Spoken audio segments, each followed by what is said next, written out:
Hey, leadership, isn't that glamorous? All that fame, that recognition, that limelight. Just tell me, how many of you are climbing the ladder of leadership? Before you raise your hand, remember whether you are leading 2 or 2,000. It doesn't matter.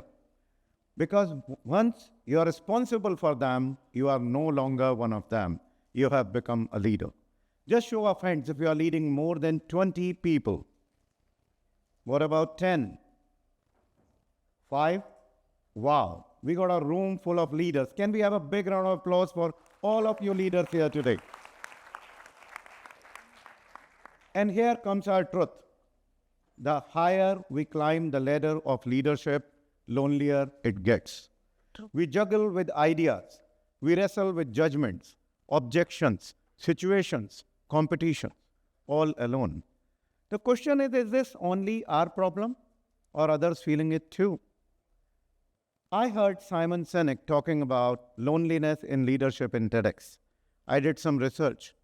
I found WHO, World Health Organization, claiming loneliness to be as deadly as smoking 15 cigarettes a day. Yes, 15 cigarettes a day. In another article, they declare loneliness as a world health threat, increasing the risk of premature death by 14 to 32%, comparable to smoking and obesity. I did some further research and found one more article from National Institute of Health, and they claim that loneliness is not only impacting our body, it's impacting our brain, it's impacting our behavior. Something subtle happens in loneliness. We start taking single-headed decisions without the richness of dialogue or different perspectives. Now, what happens with such decisions? They echo only our sound. Over the period, they'll be labeled as stereotypical decisions. Do we really want that to be labeled? Now, this is not the only risk you are carrying in the loneliness. You don't really grow in loneliness because there is nobody to challenge you, nobody to give you a different angle which you have not considered, nobody to inspire you. Just think about it. Do you have a water tank in your building that supplies water to your tap? But who supplies water to the water tank? Isn't that the utility companies? Right? But when you are pouring inspiration, ideas into your team, who is refilling you? Do you have a system to refill you?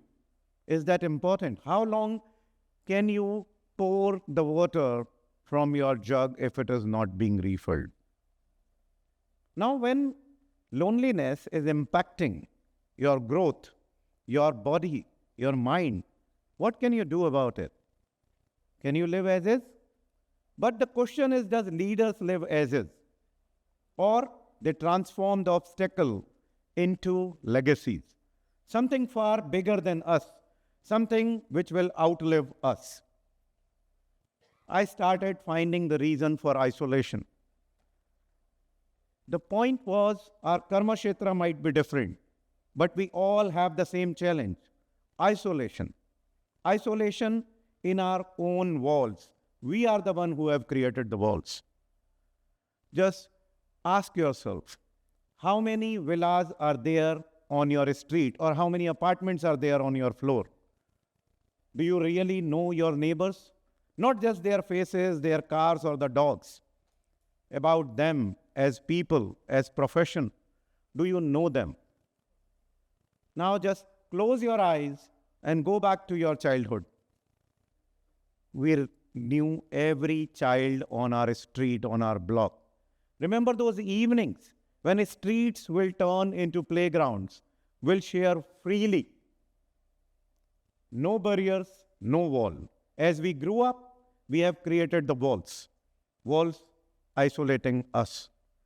In civilized world, when somebody is put into isolation, what is that called? Prison. But here we have willingly put ourselves into prison of our self-created walls. Yes, we all have our reasons. We all have our experiences, and there is nothing right or wrong. But what matters is the truth, your truth.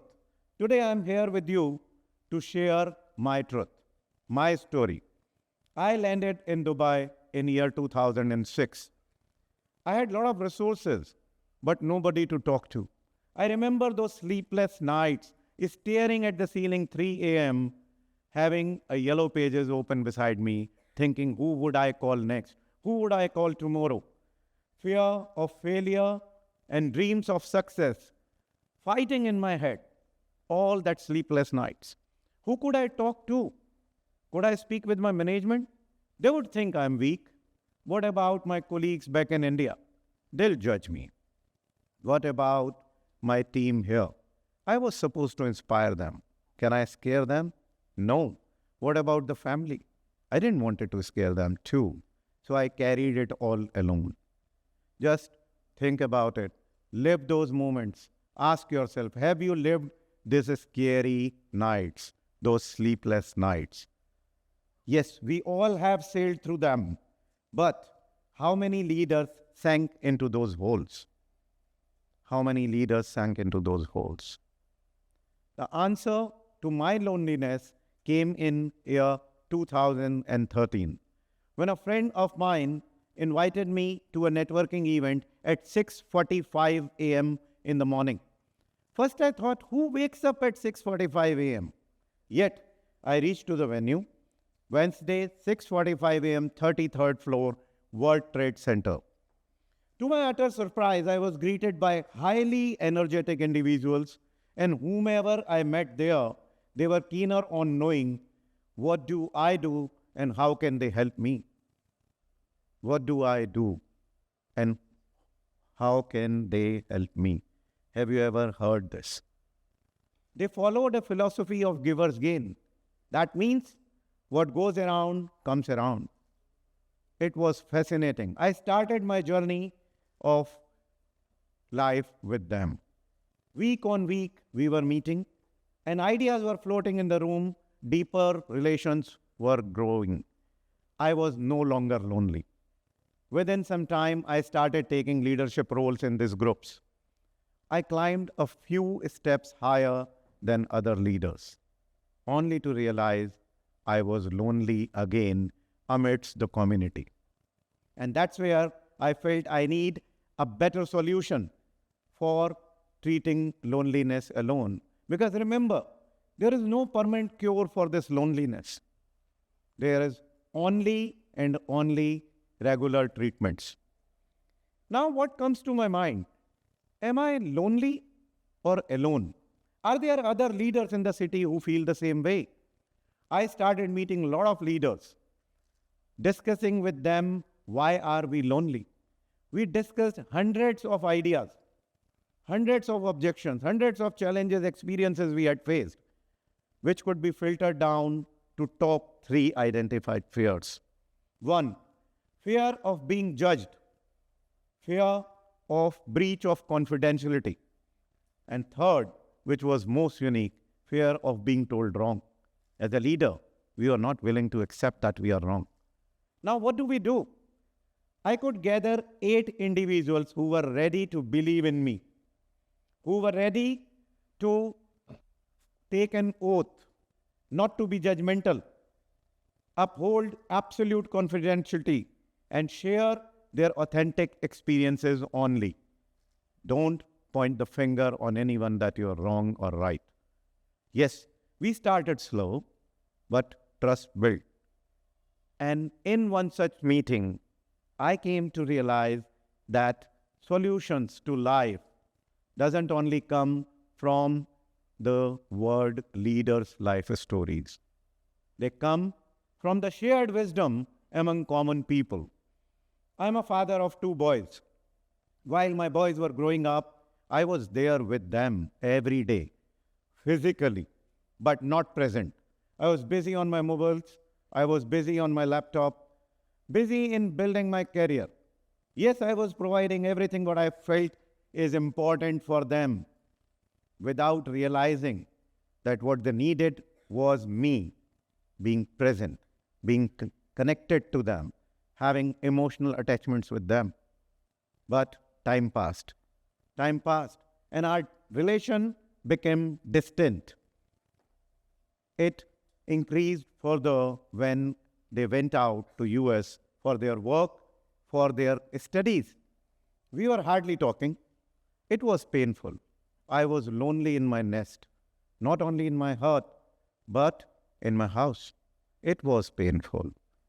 In one leadership circle meeting, I presented my challenge, and a fellow leader asked me to close my eyes. He said, Pankaj, can you tell me the most beautiful memory you are carrying with your son? I could immediately see my son sitting in my lap, 5 years old, playing Tarzan on PlayStation 1. I could still feel his laughter. That's the time this gentleman asked me another question. And how old is your son today? I answered, 26. 26. With a moment of silence, he asked me one more question. Do you still see him as the 5-year-old child or a grown-up man? And I collected a golden nugget of wisdom here. I was utterly surprised what I was doing. I had frozen my son at age 5 in my memory, in my perspective. I was not seeing him as a grown-up child, grown-up man. I was not evolved as a father. What I did, I called my son that evening and I asked him, my son, do I still see you as a child?